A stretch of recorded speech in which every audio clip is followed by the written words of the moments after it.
예, 반갑습니다. 4월 셋째 주 1호회를 시작하겠습니다.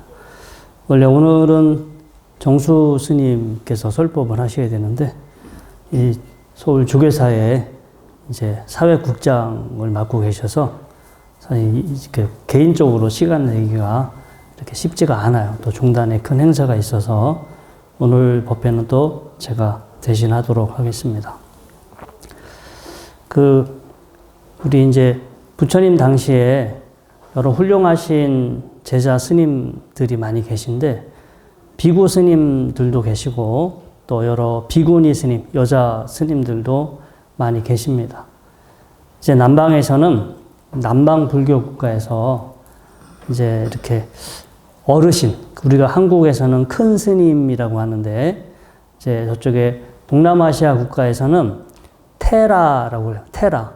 우리 맥주 중에 테라 맥주 있지 않나? 뭐 아무튼 테라는 지금 한국말로 장로라는 뜻이에요. 장로. 우리 교회에서 장로라는 표현을 쓰는데, 원래 옛날서부터 우리 절에서 큰 스님들, 그러니까 연세가 많으신 큰 스님들을 지칭하는 말로 장로 스님이라고 그랬어요. 오래된 연장자 스님. 그걸 테라. 이제 여자 장로 스님을 테리라고 해요. 그래서 그 여자 비구니, 그러니까 비구니 스님 중에 또 유명하신 한 분이 소냐라고 하는 이름을 가진 그 테라는 남자 장로 스님이고 테리는 여자 장로 스님을 테리라고 해요. 근데 이 소냐라는 이 그 비구니 스님이 있었는데, 이분이 출가를 하기 전에 자녀가 10명이었어. 그래서 10명의 자녀를 잘 키우고, 이제 마지막 막내가 이렇게 그 결혼을 하고 나서 더 이상 이제 가족들을 키울 필요가 없어지니까, 그때 남편이 바로 출가해서 스님이 돼. 그러니까 이제 막내까지 다 결혼을 시키고 나서 자기 이제 남편은 곧바로 절에 들어가서 스님이 돼. 근데 이분은 이제 출가할 생각이 없었으니까 집에 있었고, 그래서 남편이 출가하자마자 남아있는 그 재산을 다 정리해서 10명의 자기 자녀들에게 다 나눠줘요. 나눠주고, 너희들이 돌아가면서 나를 좀 보살펴. 내가 죽을 때까지 나를 보살펴주면 좋겠다라고 부탁을 합니다. 그래서 재산을 그 10명의 자녀들에게 다 나눠주고, 이제 한 집에 가서 뭐 몇 달 있고, 또 다른 두 번째 형제 집에 가가지고 또 몇 달 지내고, 이런 식으로 10명의 자녀들 집에 이제 돌아가면서 이렇게 살기로 했어요. 우리나라도 그런 뭐 사람 있죠. 자식들이 어느 집에 가서 또 있다가 또 어느 집에 가서 살다가 이렇게 돌아가면서 살 수도 있어. 그래서 아무튼 이 재산을 다 넘겨주고 자식들 집집마다 돌아다니면서 사는데, 처음에는 자녀들이 뭐 우리 어머니 오셨다, 뭐 할머니 왔다라고 식구들이 되게 그렇게 반겨주고 환영해 줬는데, 점점점 나이를 먹을수록, 그리고 손자, 손녀가 이제 커갈수록 그 집에 갈 때 반응이 시큰둥해. 처음에는 되게 환영해 줬는데, 나중에는 저 노인네 또 우리 집에 왜 왔어? 이렇게 귀찮아하는 거야. 빨리 좀 다른 집으로 갔으면 좋겠다. 우리 집 건너뛰고 제발 다른 형제 집으로 갔으면 좋겠다. 나 말고 우리도 지금 먹고 살기 힘들어 죽겠는데 우리 집에 안 오고 좀 다른 형제들이 우리 어머니 모셨으면 좋겠다. 라고 시간이 지나면서 점자 이렇게 생각이 바뀌어요. 우리나라도 그런 일 있을까요? 없을까요? 많죠. 형제들끼리 서로 안 모시려고, 야, 네가 모셔라 해서 뭐 집안에서 싸움도 나고. 그러니까 처음에는 뜻은 좋았으나 나이가 먹으면서 점점점 자기가 이렇게 불필요한 존재, 남들한테 부담을 주는 그런 존재인 것 같다라는 이 생각을 이 스님이 그때 이제 하게 돼요. 출가하기 전인데. 그래서 점점점 식구들이 자기 자녀들이 자기를 원치 않으니까, 차라리 내가 그냥 빨리 죽어주는 게 내 밑에 가족들한테 덜 짐이 될 것 같다라고 자살을 하려고 했어. 근데 이분은 그래도 살아있을 때 이 부처님 그래도 설법도 듣고 부처님 공부를 했는데 자살을 하면 이건 악업이다. 그것도 자기 살생기이기 때문에 악업이 돼서 좋은 과보를 받지 못한다. 그래서 자살을 하고 싶어도 그게 마음에 또 와닿지가 않아. 그렇다고 원치도 않는, 환영해주지 않는 자기 자식들 집에 또 가려니까 애들 눈치도 봐야 되고. 그러니까, 이 나라는 존재가 뭘까? 지금 이렇게 살아있는데, 나는 분명히 이렇게 살아있는데, 나라는 존재가 누군가한테는 짐이 되고, 누군가한테는 괴로움이 된다는 거. 그러니까 자괴감에 빠지는 거예요. 자기 삶에 대한 자괴감. 이제 그러다가, 그래. 남편도 출가를 했으니까, 나도 한번 그냥 절에 가서 출가 생활을 한번 해봐야겠다. 왜냐면 받아주는 데가 없으니까. 그런데 이제 그 당시 인도는 나이 제한이 없었어요. 여자분들도 출가가 가능했고, 그래서 비구니 교단에 가서 출가를 부탁했는데 너무 이제 나이가 들고 거동이 불편해. 제대로 혼자 걸음을 못 걸어서 또 그런 분들이 절에 들어오면 스님들이 별로 안 좋아하겠지. 자기 혼자 공부해야 되는데 지금 자기들이 보살펴줘야 하는 사람이 하나 더 생겨버리면 스님들도 얼마나 부담이 돼요. 요즘처럼 뭐 요양보호사나 뭐 이런 시스템이 된 것도 아니고. 그런데 다행히 그 비구니 스님 교단에서 기꺼이 그 나이 많은 그 노인 그분을 받아들여요. 그래서 이분은 스님들은 무조건 자기 먹을 거는 스스로 해결을 해야 돼. 그래서 밥그릇을 들고 이렇게 집집마다 다니면서 음식을 얻어서 생계를 유지해야 돼요. 근데 그게 동남아시아에는요, 사실 남녀 차별이 심해. 우리나라도 심하지만. 그래서 비구 스님들이 집에 탁발하러 오면 기쁜 마음으로 음식을 주는데 비구니 스님들이 문 앞에 아침에 나타나잖아. 그러면 얼굴을 찡그려. 에이, 남자 스님이 먼저 왔어야 되는데 왜 여자 스님이 아침서부터 왜 여자 스님이 먼저 왔을까라고 크게 환영하지 않아요. 우리나라도 옛날에 그러지 않았어요? 왜 음력 설날 그 집에 남자가 처음 집에 들어와야 뭐 좋다고 그래가지고 뭐 친척들끼리 서로 남자들이 먼저 집에 가주잖아. 근데 그날 1월 1일 날 설날 갑자기 여자가 확 먼저 제일 먼저 집에 들어오면 좋아요, 안 좋아요? 에이, 올해 재수없겠다. 이렇게 생각하지. 나가서 소금도 뿌려. 저희 어렸을 때 보면은 여자가 먼저 왔다 가니까 이렇게 소금을 뿌렸던 그 기억이나 어떤 옆집 누가 모르고 이제 이렇게 왔었는데, 아무튼 비구니 스님들이 이렇게 탁발도 사실은 쉬운 일이 아니었다라고 그래. 근데 이분은 거동이 불편하니까 탁발을 못 나가.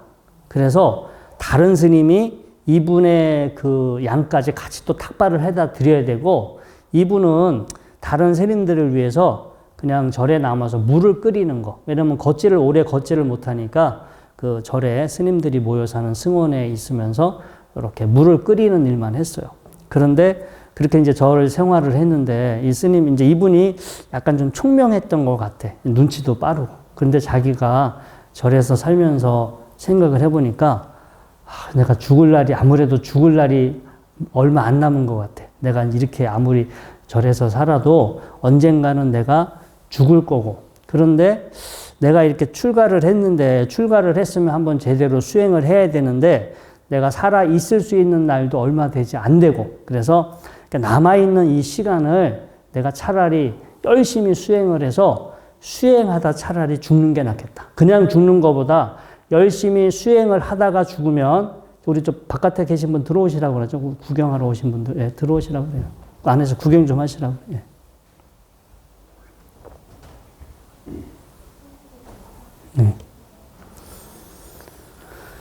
그래서, 아무튼, 소냐라고 하는 비구니 스님이요.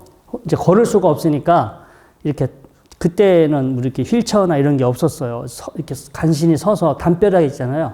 담벼락을 손으로 이렇게 집으면서 한 발 한 발 걸으면서 부처님한테 배웠던 수행을 하는 거예요. 부처님한테 배웠던 수행을 하는데 이분은 사실은 절박해. 시간이 나한테 얼마 남아있지 않고 내 몸이 어떻게 될지 모르고, 그래서 아주 그 한 발 한 발 뛰면서 절박한 마음으로 수행을 했어요. 그러니까 거동이 불편한데 벽 짚고 힘들게 걸어가면서, 그리고 나는 수행하면서 죽겠다라는 각오로 수행을 하셔서 이분이 얼마 지나지 않아서 사실 이제 도를 깨닫게 됩니다. 이제 모든 본래 자기 몸에 대한 집착, 이게 이 몸이라는 거가 나고 이 몸이 내 것인 줄 알았는데 이건 나도 아니고 내 것도 아니고 이 몸이라는 것은 여러 조건들이 모여서 단지 작용하고 있었을 뿐 이 안에 그 어떤 것도 나라고 할 만한 게 없었구나라고 그걸 환히 깨뜨려 보고 자신의 몸에 대해서, 자신의 마음에 대해서, 자신의 존재에 대한 집착을 다 떨쳐버리게 돼요. 그래서 돌아가시기 전에 이제 이렇게 아라한, 그 도를 완전히 깨달은 아라한이 되는데 이분이 깨닫고 나서 생각해 보니까 자식들이 너무 고마운 거예요. 자식들이 자기를 계속해서 잘 환영해주고 잘 대접해줬으면 출가를 했겠어요? 안 했겠어요? 출가를 안 했겠지. 이 10명의 자식들이 자기를 이게 짐처럼 생각하고 부담스러워해서 결국 집을 갈 데가 없으니까 절로 오게 됐는데, 그러니까 그게 상황이 처음에는 자신의 존재가 비참하다 했어. 나라는 존재가 비참하고 나라는 존재가 쓸모없는 존재다라고 생각했는데, 그래서 갈 데가 없어서 절에 들어가게 됐고, 절에 와서 그냥 죽기 전에 수행이나 하다가 죽어야겠다라는 생각으로 수행을 해서 큰 지혜, 큰 깨달음을 얻었잖아. 그래서 깨닫고 나서 보니까 과거의 불행이, 과거의 그런 그 괴로움이 그게 불행과 괴로움이 아니라 나한테 빨리 깨닫게 해주는 계기였다라는 거야. 우리가 그냥은 사실 여러분들도 절에 이렇게 열심히 나오시지만 절박하지 않잖아요. 절박해요? 안 절박해? 안 절박하지. 그러니까 열심히 나와도 절박하지 않으니까 뭐 이렇게 기도나 수행을 해도 뭔가 얻어지는 게 미미해. 근데 똑같은 시간을 우리가 기도하고 수행을 하더라도 절박한 마음을 가지고 하는 사람은 얻어가는 게 달라요. 그리고 시험 볼 때 닥쳐서 공부하면 공부도 잘 되잖아. 이렇게 미리부터 공부하면 안 되는데 막 시험 닥치면은 막 마음이 일어나서 공부하게 되는 것처럼 저는 실제 그런 사례를 봤어요. 제가 예전에 미얀마에서 첫 번째 지냈을 때인데, 그 연세가, 그분은 한국 분인데 캐나다로 이민을 가셔서 캐나다에서 크게 사업을 했어. 근데 사업이 쫄딱 망했어. 그래가지고 빈털터리가 돼서 다시 한국에 왔어. 그래서 그냥 아는 사람들 집에 이렇게 그냥 부탁해서 저기 부인하고 자기 아들하고 셋이서 그냥 이렇게 사는 거야. 이제 어디 가서 할 게 없으니까 친구 사무실에 왔다 갔다 하고. 그러다가 어느 날 그 외아들이 아침에 밥 먹어야 되는데 방에서 안 나오더래. 그래서 방문 열고 가서 보니까 아들이 피 흘리면서 죽어 있더래요. 그러니까 자다가 갑자기 죽은 거예요. 그래서 이분이 어느 순간 재산도 다 잃었고 진짜 가장 소중하게 생각했던 자기의 외아들도 허망하게 죽고. 그래서 모든 게 허무하고 허망한 거야. 그래서 살아갈 의욕이 없어. 그래서 계속해서 이제 자살을 하려고 하고, 그러니까 주변 사람들이 저 사람 혼자 내버려두면 자살한다고 하니까 이제 주변 사람들이 계속 또 감시를 해서 자살하지 못하도록 했는데, 이분이 한국에 있으면 내가 못 죽겠구나, 멀리 외국에 가야 내가 죽을 수 있겠구나 해서 자살하려고 미얀마로 오셨어. 그러니까 미얀마의 그 수행센터에 수행하러 온 게 아니라 죽으려고 왔어. 아무도 모르게 간섭받지 않고 여기서 죽으면 누군가 내 시신은 처리해 주겠지 생각하고 수행센터에 왔어요. 다른 분들은 그 내막을 모르는데 제가 옆방 하셨는데 어느 날 저를 불러서 자신의 이야기를 해주고, 나는 사실 여기, 그래서 나는 지금 죽으러 왔다. 죽으러 왔고 나는 이제 앞으로 밥을 안 먹겠다. 모든 약도, 여러 가지 당뇨, 고혈압, 여러 가지 병이 많았는데 나는 지금부터 약도 안 먹고 밥도 안 먹고 난 죽을 것이다. 죽으면 이 주소로 자기가 있는 이 물건을 이 주소로 보내주시고 나에 대해서 이제 신경 쓰지 말으라고. 그런데 그냥 그분이 그렇겠다 하니까 저도 딱히 상황을 들어보니까 그래, 그분이 선택이라면 그러면 그렇게 한번 해보세요라고 저도 거기에 관여하지 않았어요. 처음에는 수행을 하시다 보면 바뀌실 수도 있습니다라고 좋은 얘기 해드렸는데 너무 그분이 완고해서. 그래서 그분이 그때부터 밥을 안 먹었어. 근데 절에서 난리가 난 거예요. 외국인이 누가 왔는데 밥을 안 먹고 있으니까.